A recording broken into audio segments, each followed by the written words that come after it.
Hi guys, welcome to my channel LearnX. और आज मैं एक नई वीडियो के साथ आया हूं और वो वीडियो है इलेक्ट्रॉनिक्स से रिलेटेड। क्योंकि कई स्टूडेंट को होता है कि इलेक्ट्रॉनिक्स होता क्या है, उसे यही नहीं पता होता है कि इलेक्ट्रॉनिक्स क्या होता है। तो एक्चुअली उसे पता होना चाहिए कि इलेक्ट्रॉनिक्स क्या होता है, वो किस क्या डील करता है और उस किस कौन से कंपोनेंट्स में यूज़ होते हैं। और अगर कोई इंजीनियरिंग का स्टूडेंट है तो उसे पता होना चाहिए कि इलेक्ट्रॉनिक्स क्या होता है, मैं इलेक्ट्रॉनिक्स की ब्रांच को चूज़ करूँ नहीं करूँ, और अगर कर ली है तो मैंने किस किस के साथ कौन से कंपोनेंट के साथ डील करनी है वो उसको पता हो। तो पहले मैं आपको बताऊंगा, जैसे आपको दिख ही रहा है स्क्रीन पे, electronics refers to the branch and technology that deals with the study and application of devices and circuit that use electricity to perform various function वो कैसे करेगा, वो इलेक्ट्रॉनिक कंपोनेंट है और वो लॉजिक के सहारे अपने फंक्शन डिसाइड करेगा और उसको कंट्रोल करेगा। ठीक है। और हर एक जगह आजकल इलेक्ट्रॉनिक्स का यूज़ हो रहा है। कोई भी चीज़ हो, चाहे वो कार हो, गाड़ी हो, कोई भी इंस्ट्रूमेंट है, बिना इलेक्ट्रॉनिक्स के उसको कंट्रोल नहीं कर सकते हैं। तो जो की फीचर्स होते हैं इलेक्ट्रॉनिक्स कंपोनेंट्स के, वो बेसिकली तीन में डिवाइड है। जैसे कि इलेक्ट्रिसिटी फ़्लो, क्योंकि कोई भी अगर उसे काम करवाना है तो वहाँ ना कहीं इलेक्ट्रिसिटी फ़्लो चाहिए ताकि वो लॉजिकली काम कर सके। 1 वोल्ट का हो, 5 वोल्ट का हो। ठीक है जी। दूसरा है कंपोनेंट्स। कंपोनेंट्स हमारे डिवाइड होते हैं, एक्टिव में होते हैं। एक एक्टिव कंपोनेंट्स होते हैं, एक पैसिव कंपोनेंट्स होते हैं। ठीक है जी। उसके अकॉर्डिंग वो काम करते हैं। एक्टिव वो कंपोनेंट्स होते हैं जिसमें हमें एक्सटर्नल सोर्स की ज़रूरत होती है, पावर सप्लाई की। और जो पैसिव कंपोनेंट्स में पावर सप्लाई की ज़रूरत नहीं होती है। और वो होते हैं हमारे RLC। आर मैंने रजिस्टर, सी मैंने कैपेसिटर एंड आई मैंने इंडक्टर्स। और थर्ड वन है सिग्नल प्रोसेसिंग। तीसरा हमें यूज़ होता है सिग्नल प्रोसेसिंग, जैसे कि कम्युनिकेशन में अगर हमने सेंडर एंड पे कोई चीज़ ट्रांसमिट करनी है तो उसको सिग्नल को चेंज करना पड़ता है और किसी भी तरह से प्रोसेस करना पड़ता है ताकि वो रिसीवर पे पहुंच जाए। और रिसीवर पे पहुंचने के बाद उसको फिर से हमें जो सेंडर एंड पे जो जिससे का जैसा सिग्नल था उसको हमने रिकवर करना है। तो उसके लिए हमें सिग्नल प्रोसेसिंग करनी पड़ती है। तो उसके लिए हम यूज़ करते हैं इन सब चीज़ों को। और उसमें दो तरह के कंपोनेंट होते हैं जो यूज़ होते हैं बेसिकली। एक होता है एक्टिव कंपोनेंट, एक्टिव कंपोनेंट होते हैं।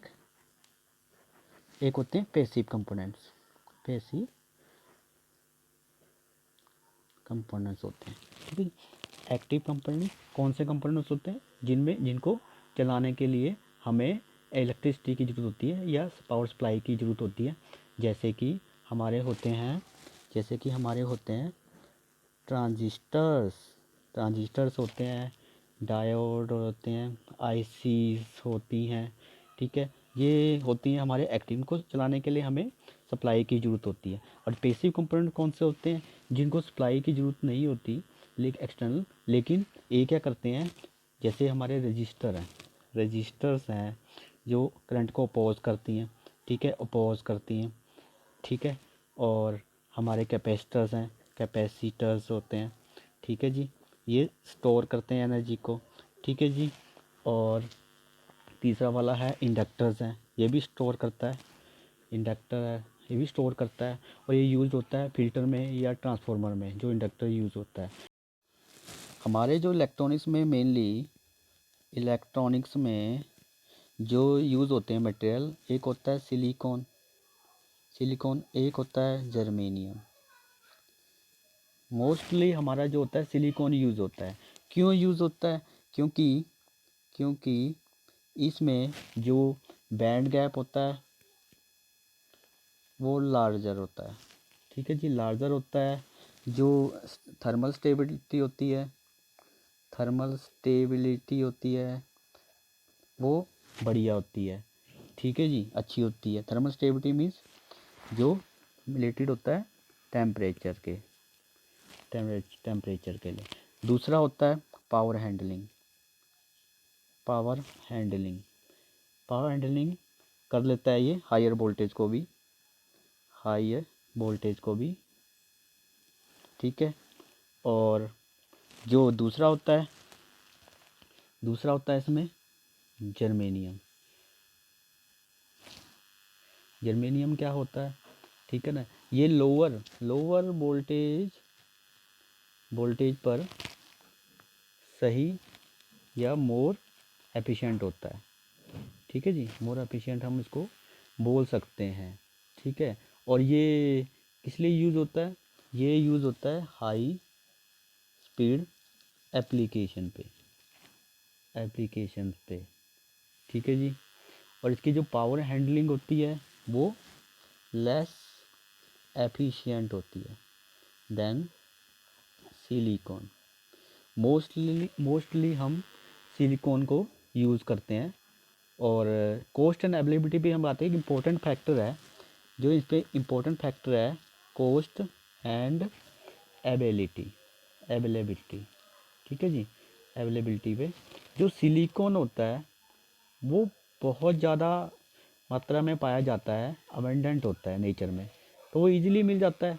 इसकी कॉस्ट भी लो होती है। अगर हम जर्मेनियम की बात करें, इसके अगर हम करें, ठीक है, तो मोस्टली जो डिवाइसेस होते हैं इलेक्ट्रॉनिक्स में वो सिलिकॉन के बने होते हैं।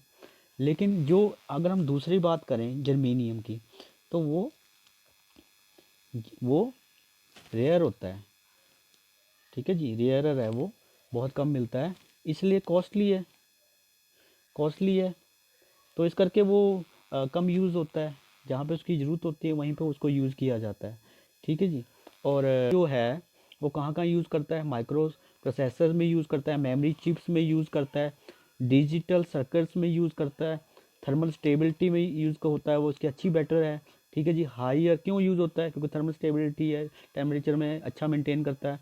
हाई वोल्टेज टॉलरेंस में यूज़ करता है। और कॉस्ट इफेक्टिवनेस है, क्यों, क्योंकि अबंडेंस है नेचर में, ठीक है जी।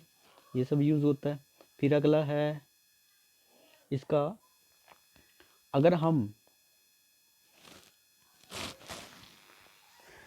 गाइस अभी हम आपको बताते हैं कि जो भी इलेक्ट्रॉनिक्स के कंपोनेंट होते हैं वो दो ही मटेरियल से बनता है, या तो सिलिकॉन से मोस्टली जो बनता है, एक तो या तो वो सिलिकॉन से बनेगा या जर्मेनियम से बनेगा, ठीक है, मोस्टली जो इससे बनता है। अब इसकी प्रॉपर्टीज़ क्या होती है मैं इसके बारे में आपको बता दूं। प्रॉपर्टीज़ जो मेन है, आपको ओवरव्यू दे देता हूँ मैं। एक तो बैंड गैप जो होता है उसमें डिफरेंस होता है। एक होता है thermal stability means temperature related, ठीक है जी। तीसरा होता है इलेक्ट्रिकल कंडक्टिविटी,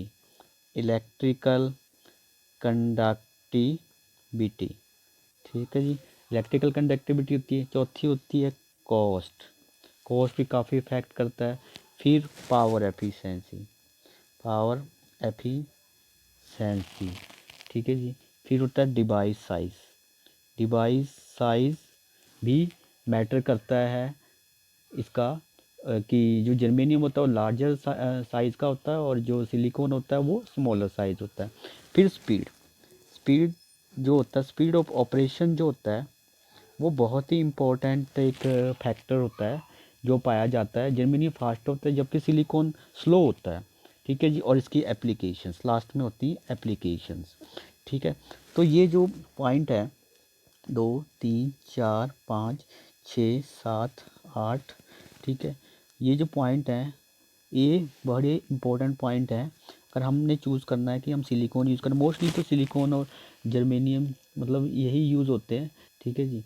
मोस्टली आपको होगा कि सिलिकॉन और जर्मेनियम यूज़ होता है, लेकिन गैलियम आर्सेनाइड भी कहीं ना कहीं यूज़ होता है, ठीक है। तो और जानने के लिए आप सब्सक्राइब कीजिए, शेयर कीजिए और मैसेज कीजिए कि आपको किस फील्ड में, किस टॉपिक को आपको ज़्यादा जानना है। ये तो सिर्फ ओवरव्यू था, अगर आपको डीपली जानना है तो डीपली आपको प्रोवाइड किया जाएगा और बताएंगे। तो नेक्स्ट वीडियो के लिए सब्सक्राइब कीजिए। Thank you.